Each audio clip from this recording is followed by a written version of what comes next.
Bonjour et bienvenue sur le plateau de Topcom.fr, la plateforme de la communication et de ceux qui la font, où nous parlons aujourd'hui automobile avec Volvo, le constructeur qui a lancé il y a quelques semaines une nouvelle campagne, une web série qui met en scène et qui met en valeur son SUV compact, le XC40. Alors pour qui, pourquoi et comment? Bien justement, nous en parlons avec nos invités aujourd'hui. Nathalie Duneau, vous êtes directrice marketing de Volvo Car France. Élodie Monchicourt-Lécuyer, vous êtes cofondatrice de Matryoshka Influence. Et Antoine Zizine, vous êtes directeur conseil chez Matryoshka Influence. Bonjour à tous les trois. Merci d'avoir accepté notre invitation. Volvo, donc c'est une marque qui est distribuée en France depuis une cinquantaine d'années à peu près. Oui, un peu plus même. D'accord, un peu plus. Comment la définiriez-vous aujourd'hui?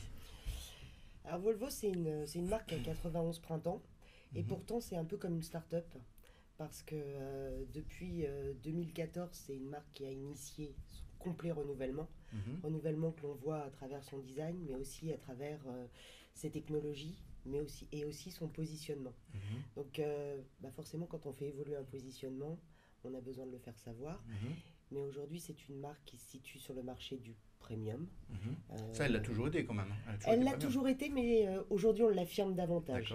On l'affirme davantage et à travers nos produits et aussi dans nos prises de parole et la tonalité que l'on donne à nos communications. Voilà, c'est une marque qui se porte très bien. On est très content. Voilà, on vient d'annoncer les résultats. Donc en septembre, sur le marché français, on était à un peu plus de 29% de progression. D'accord. Ce qui fait de vous, en termes de alors classement... on est un tout petit acteur. Oui, j'imagine.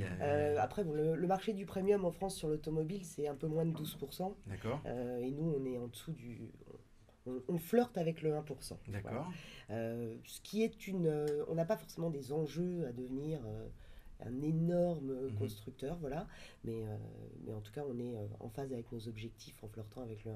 Le marché français, il est à peu près, il est à peu près comparable à les tendances, ou votre position est à peu près la même sur le marché mondial? Comment ça se passe? Notre position est à peu près la même sur le marché mondial. Le mois de septembre, au niveau mondial, on était à plus 12%. Voilà. Donc on est un peu en avance, mais on est, nous, à... oui, la tendance est la même partout. De toute façon, la marque, elle a été relancée partout en même temps depuis 2014. Elle se développe partout. Alors, il y a des développements très très forts en Asie. Il y a des développements aussi aux États-Unis avec en plus l'ouverture d'unités de production. Mais la tendance, elle est mondiale. Vous la définiriez comment, à travers deux, trois peut-être images, deux, trois valeurs, cette marque? Cette marque, bon, d'abord, elle est avant tout suédoise. Et je ne vais pas dire que j'ai tout dit en ayant dit qu'elle était suédoise, mais ça dit beaucoup de choses. Ça veut dire que d'abord, elle est différente et unique, puisque nous sommes malheureusement le seul constructeur suédois restant. Donc à l'accord, et puis après, si on doit dire des mots, bien sûr, on va parler de sécurité. C'est dans l'ADN de la marque. Volvo, depuis sa création, s'est toujours attaché au fait que l'idée n'était pas la course à la technologie, mais de construire des automobiles qui soient au service de leurs conducteurs. Et le premier des services qu'on pouvait leur rendre, au-delà de les emmener d'un point A à un point B, c'est de les transporter en sécurité. Donc ça a commencé depuis la création de la ceinture de sécurité 3 points, jusque maintenant les aides d'assistance à la conduite. Tout est orienté vers la sécurité. Après, on parlera aussi de design. Là aussi, je vais dire... quand on parle de Suède, on parle aussi un peu de design. Si vous asseyez dans une Volvo, vous verrez, il y a quelque chose d'extrêmement différent. Tout est pensé, c'est beau, mais tout est pensé aussi pour le conducteur.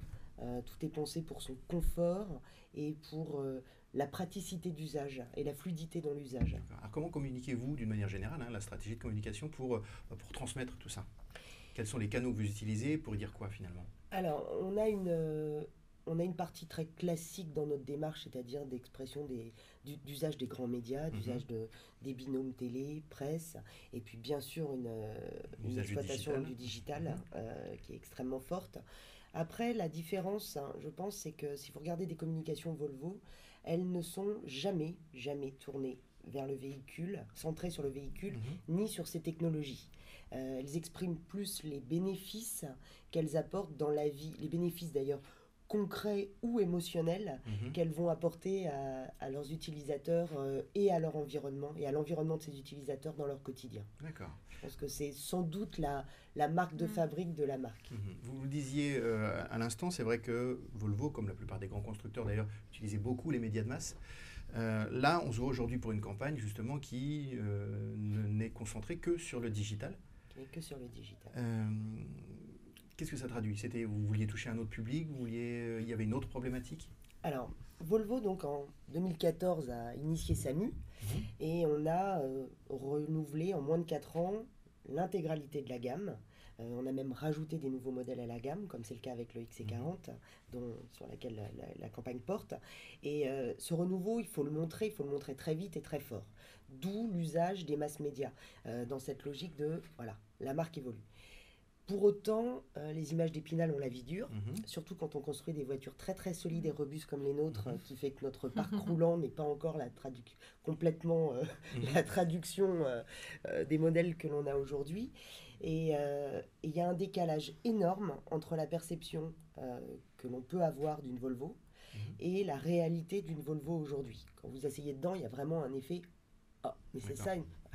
Cette image d'Épinal, on va pas se le cacher, c'est-à-dire que tout le monde aime bien la marque Volvo, c'est une jolie marque, c'est gentil, elle a des belles valeurs, voilà, mais c'est parfois un peu... Ah oui, mon grand-père à la campagne en avait une, et on nous parle aussi de l'antiquaire qui a besoin de balader des grosses des grosses le coffre-fort ambulant, disait-on à une époque aussi.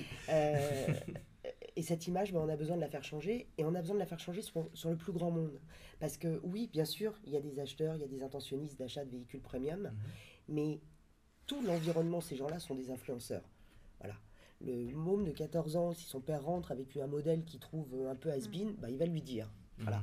Et ça sera la même chose pour le copain du tennis, il va dire « Qu'est-ce que t'as pris ?»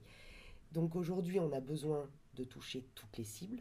Et toutes les cibles, ça veut dire aussi aller toucher les fameux millennials. J'ai l'impression maintenant que c'est la nouvelle ménagère de... C'est ça. Ouais. Voilà. En termes de cibles, oui, effectivement, ils ont le même pouvoir. On a besoin notamment d'aller toucher aussi ces millennials, qui ne sont pas des acheteurs aujourd'hui, qu'ils seront demain, qui seront en tout cas des usagers de l'automobile demain, sous une forme ou sous une autre. Mais qui sont des prescripteurs d'aujourd'hui. Et ces gens-là, pour s'adresser à eux, on sait que le canal digital est un canal à privilégier. Et ces gens-là, on a besoin de leur parler de tout sauf de voiture. Parce que ça ne les intéresse pas, une voiture. Ce qui les intéresse, c'est de se déplacer, d'aller à un point B. Ce qui les intéresse, c'est de découvrir, c'est de voyager, c'est de visiter. Et surtout pas qu'on leur parle de voiture et de technologie. Et c'est dans cette logique-là que depuis maintenant un petit peu plus d'un an et demi... Ouais, 2 ans pratiquement. Voilà, on travaille avec Matryoshka Influence sur un travail en collaboration donc, avec un groupe d'influenceurs pour de la production, de la coproduction de contenu. Coproduction de contenu que l'on utilise exclusivement sur les médias sociaux et qui sont vraiment dans une logique de faire changer l'image de la marque sur cette cible des millennials et de proposer finalement une vision de la vie par Volvo. Voilà, c'est plus un lifestyle. On peut dire que c'est à peu près l'ambition et donc le brief qui était à peu près adressé à l'agence, j'imagine. Oui. Comment justement, comment on s'approprie un brief comme celui-là c'est assez facile en fait.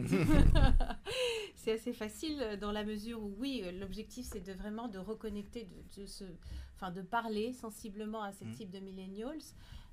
On a ces nouveaux prescripteurs que sont les influenceurs.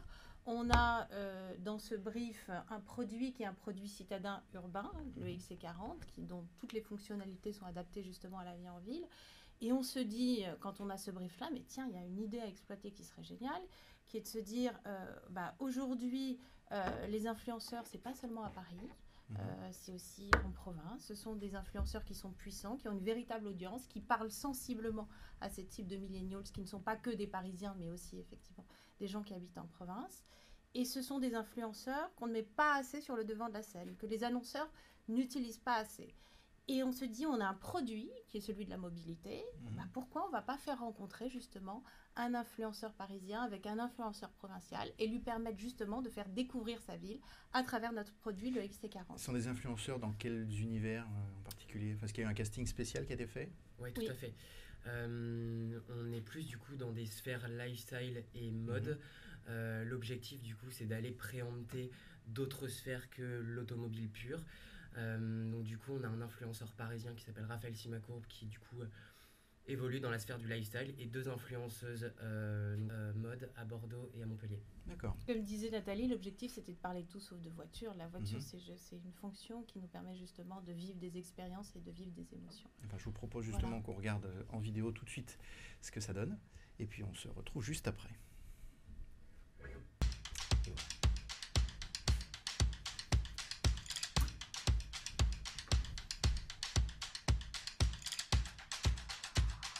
Tu vois, ce que j'adore moi à Paris, c'est les lieux atypiques, un peu niche. T'as pas ça à Montpellier, toi? Tu rigoles ou quoi? C'est super chez moi. Bon, vas-y, fais-moi rêver un peu. Bah, écoute, je te propose qu'on aille découvrir une boutique de bijoux qui s'appelle Mad Lords. C'est la seule boutique à Paris qui rassemble vraiment tous les plus beaux créateurs de bijoux pour les femmes et pour les hommes.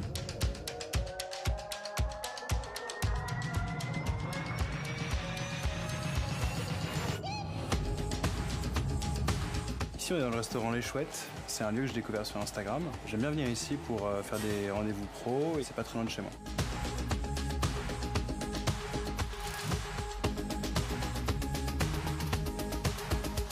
Alors maintenant, on va découvrir un nouvel endroit qui s'appelle le Jardin Suspendu. J'y suis jamais allé, mais apparemment c'est le meilleur rooftop de Paris. Génial.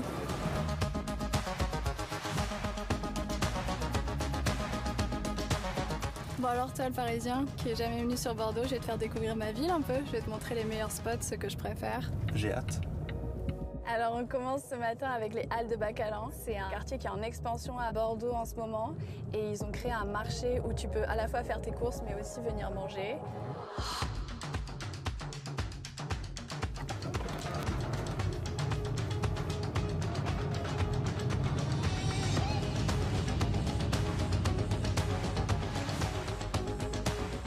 Là, on est chez Kitchen Garden et c'est une adresse que j'adore. Je l'avais découverte sur Instagram, c'est hyper sain, tu manges trop bien ici.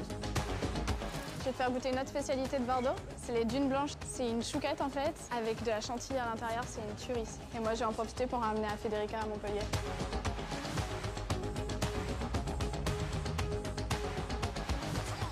Tiens, un petit cadeau de Bordeaux. Ah, trop mignonne, merci. Je suis trop contente que tu viennes me voir à Montpellier. Grave, j'ai hâte de découvrir la ville. Bon, on y va? Allez, c'est parti.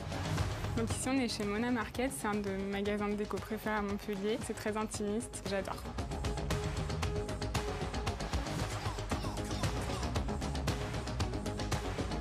Alors ici, on est chez Joy. On peut manger des petits gâteaux, du thé et tout ça. Et ce qui est bien, c'est qu'il y a aussi une salle de yoga à côté. C'est vraiment un endroit où tu as envie de prendre soin de toi. Alors maintenant, je t'emmène dans un endroit canon. C'est une plage privée, un peu dans le style de Bali, mais à 10 minutes de chez moi. Tu vas adorer.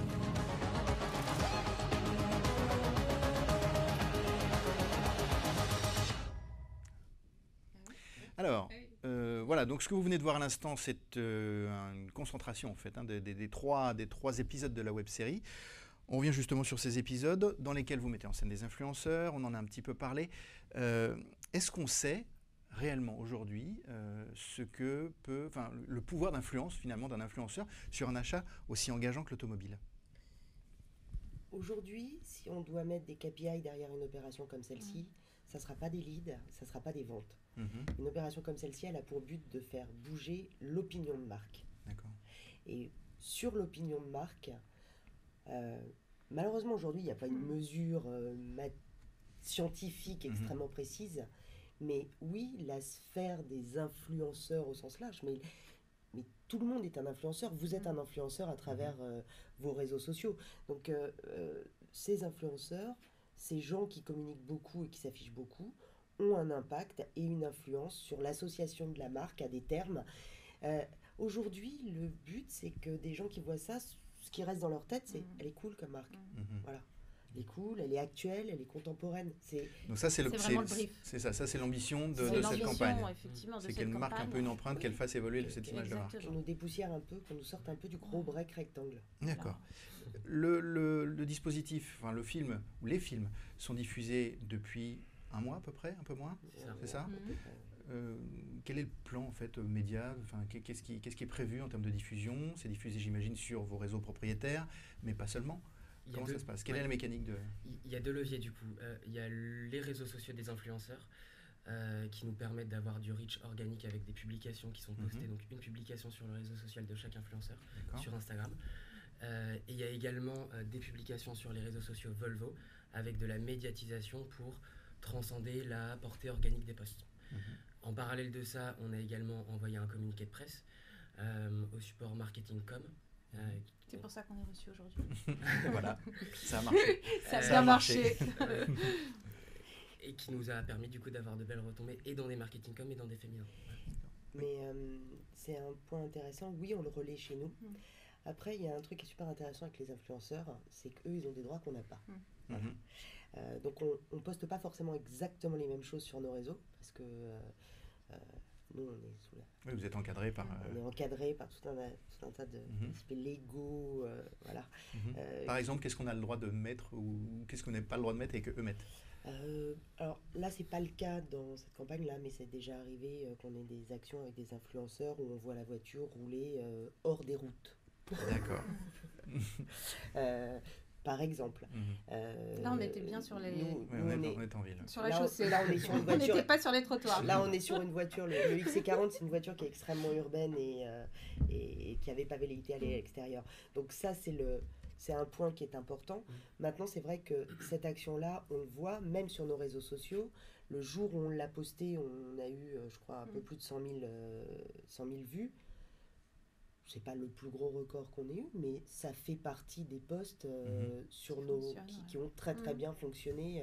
Et là, justement, alors, un mois après le lancement, qu'est-ce qu'on a comme premier résultat? Qu'est-ce qui peut être...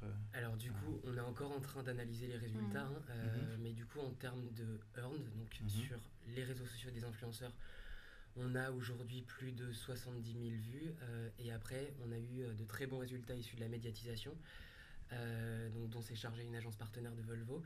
On a 3,2 millions de personnes touchées pour plus de 6,5 millions d'impressions. D'accord. Sur Facebook et Instagram. Et plus de 630 000 vidéos vues. D'accord. Completed.